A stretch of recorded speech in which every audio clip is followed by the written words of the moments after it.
NASA के Apollo 11 mission को lead करते हुए अमेरिकी एस्ट्रोनॉट नील आर्मस्ट्रॉन्ग चंद्रमा पर कदम रखने वाले पहले इंसान बने थे। चांद पर कदम रखते ही उन्होंने कहा था कि मनुष्य के लिए एक छोटा कदम लेकिन पूरी मानव जाति के लिए बड़ी छलांग साबित होगी। लेकिन उनके इस छोटे से कदम के पीछे कड़ा संघर्ष था।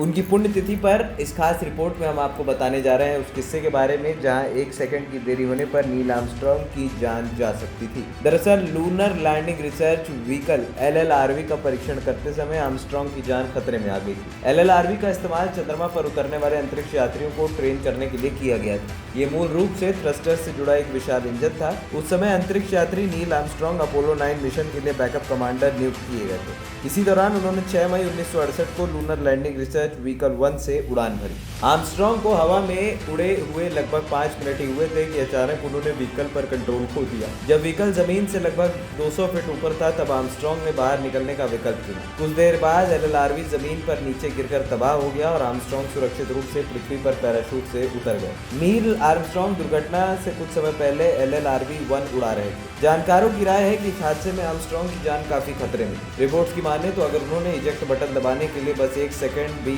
और इंतजार किया होता तो वो भीषण विस्फोट की चपेट में आ सकते थे।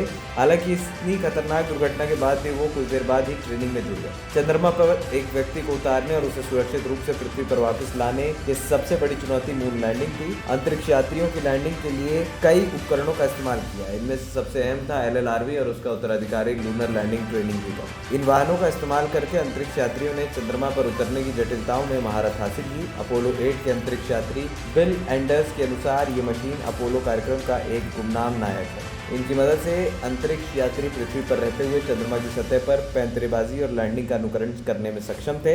20 जुलाई 1969 को जब नील आर्मस्ट्रॉन्ग और बज ऑल्ड्रिन चांद पर उतरे थे तो उन्होंने एक ऐसी डिवाइस वहां पर फिट की थी जो आज तक काम कर रही है। इस डिवाइस को रेट्रो रिफ्लेक्टर कहते हैं। ये एक लेजर रेंजिंग रेट्रो रिफ्लेक्टर है। रिपोर्ट्स की माने तो पृथ्वी से चंद्रमा पर भेजी गई लेजर रेंजिंग किरणें को LRRR कहा जाता है। इसे चांद और धरती के बीच की दूरी की सटीक माप निकालने में मदद मिलती है। ANP टाइम्स की रिपोर्ट।